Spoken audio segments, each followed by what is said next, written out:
to print $700 billion and to give it away. How do they get away with it? The manager of the bankruptcy is told by the Federal Reserve this is the way to go. That's where we're at today.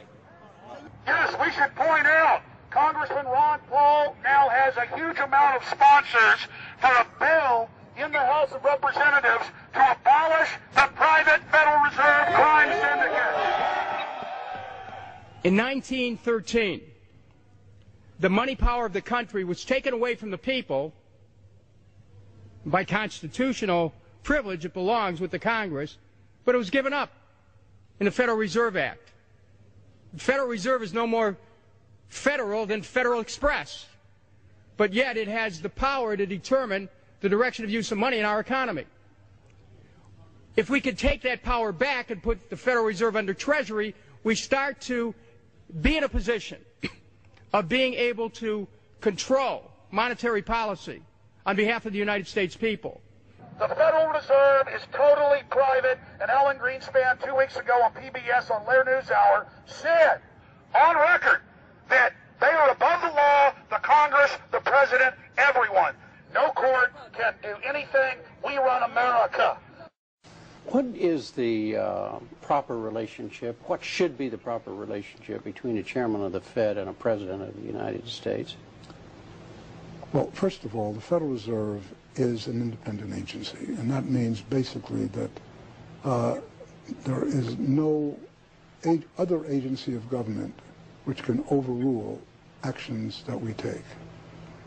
So long as that is in place and there is no evidence that the administration or the Congress or anybody else is requesting that we do things other than what we think is the appropriate thing, then what the relationships are don't frankly matter. Notice what Greenspan is saying. Greenspan is saying the Federal Reserve is beyond the law. And in reality, they are in practice beyond the law. Nobody, as far as I know, has ever audited the Federal Reserve. One of the first things we ought to do when we nationalize the Fed is go in there and find out the audit. Who stole money? Who engaged in corruption? There's a whole series of people going back to Volcker, to Greenspan, to Bernanke, and so forth. Think of the arrogance of private group of banks that have bankrupted the nation by design so they can repo the country. A private group of banks that loaned us our own money back are telling us they're above the law. You are not above the law, criminals. No one is above the law. No one is above the law, and the private Federal Reserve sure as hell isn't either. Since the founding of the Federal Reserve back under Woodrow Wilson, the Federal Reserve has struck out 3 times. They didn't stop the crash of 1929. They didn't stop the banking panic of 1932, 1933. And now they are the cause of the derivatives crisis because they're the ones who inflicted derivatives on the world with Alan Greenspan. Instead of our economy being about goods and services and real products and manufacturing, it's all about these guys, the private Federal Reserve that masquerades as a government entity who controls the issuance of currency and credit. They're the ones that have cut off the liquidity in the market. They told us have a debt-based economy. Then they cut it off once they get us under their thumb and implode the economy so they can consolidate it. And that's what they're doing right now. I mean, it's in their own documents. It's in their own statements. They claim, give us unlimited power, give us trillions of dollars with the Baker bailout bill that's already $5 trillion, not $850 billion as they say. And we'll get the economy going, but they're hoarding the money and buying up other banks that aren't part of the Federal Reserve, buying up insurance companies, buying up roads, infrastructures, media empires, defense contractors. What the banks do is they implode an economy by cutting off credit, and then once things really fall to a low, and they know the low because then they buy everything up and start then putting more money back into the economy, and then they build it back up. So they build us up and then shear us, build us up and shear us. And they're getting ready. All over the world, they're always shearing some country, imploding it. Comes out in their own IMF and World Bank documents. That's just the foreign arm of the same cartel. And these are the people who claim to be the saviors of the economy, the people who have created every important crisis in the past 100 years, the Federal Reserve. So it's illegal, it's unconstitutional, and it's a failure. And I think the failure is what everybody can see right now. Yeah, what they do is they make you think Clinton's evil in running things. Then, oh, Bush will save us. And then, oh, Bush was evil. Now we'll be saved by Barack Obama, but he's just a puppet. But as we get deeper into this phase, when they implode the economy, they have all the money and all the control, but they also like to pose as the savior. So Obama is meant to be the savior during the Depression, and he'll save us with a 1 million person, he said is bigger than our military, domestic spy force, a 3 million person environmental spy force. So giving people these jobs to be government bureaucrats and spies to go out and manage the other 290-something million Americans.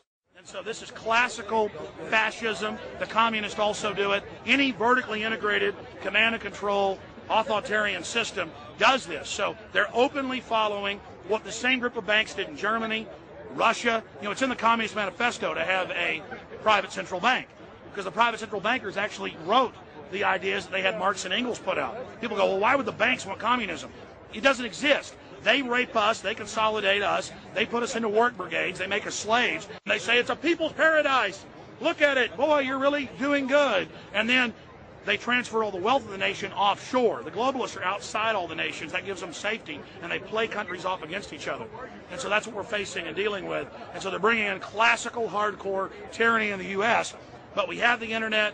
We've grown our numbers. The alternative media has exploded. That's what they're trying to move in, to shut down and regulate and tax the web, but it's too late for them. They're playing in the 19th century, 20th century rules. It's 21st century, the century of resistance to tyranny. And so it's going to be one hell of a fight with the people and free humanity on one side and the New World Order on the other. And every one of you out there counts, needs to be involved in this fight like nothing you've been involved with before, because this is life and death.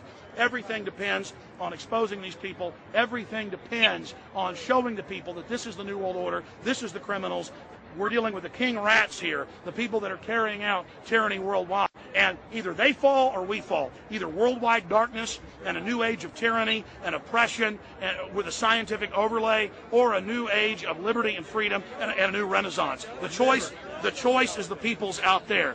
Okay, we can tell you what's going on. You can check it out for yourself and find out it's true. But don't wait. Investigate now. Get involved now. Go out there and reach out now. We don't have time. If you're looking for the solution, look in the mirror. Look right into the mirror, because you out there, men, women, old, young, black, white, doesn't matter. It's going to be up to you if they win or if liberty succeeds and the people have a chance of having any future. These are cold-blooded eugenicists. These are cold-blooded people who think they're God, think that they're our masters, that think that we're animals. These are the guys that funded Lenin and Stalin and Hitler and Mao. These are the guys, it's all on record, that bankroll this stuff. They are hardcore vicious, and they must be resisted. Up until about the Kennedy assassination and the beginning of the war in Vietnam, the United States is a very powerful engine for world progress. It's the assassinations, the Kennedy assassination, and the others in the 1960s, the beginning of the Vietnam War, and the beginning of the absolute domination of the Wall Street group over every other interest. Nobody else counts except the Wall Street money masters. That has now made the United States into no longer a force for progress, but something very different, often a force for destruction in the world. That doesn't need to remain that way. The interest of the American people is to fight to take your government back from Wall Street and make the United States a force for progress in the world, which we easily could do if we could just break the power of the people behind Obama. The main banks of Europe, which were started by Adam Weishaupt and Rothschild, the Banque Nationale de Paris, the Bank of England, the Bank of Italy, have all financed the messianic and war leaders of the last 200 years. Napoleon, Lenin, Stalin. They backed Adolf Hitler. They backed Franklin Delano Roosevelt. And they are backing right now Barack Obama. The banking cartel had established a beachhead in 1913 through the Federal Reserve Act. In 1947, they set up a parallel shadow government through the National Security Act. From 47 on, the national security state began the long process of absorbing federal and state bureaucracies, while at the same time undermining the constitutional power of Congress and dominating the executive branch. By controlling the issuance of currency and credit, the private Federal Reserve was able to buy up most of the Fortune 500. And if a company wouldn't sell, the bankers would unleash federal regulators to run them out of business.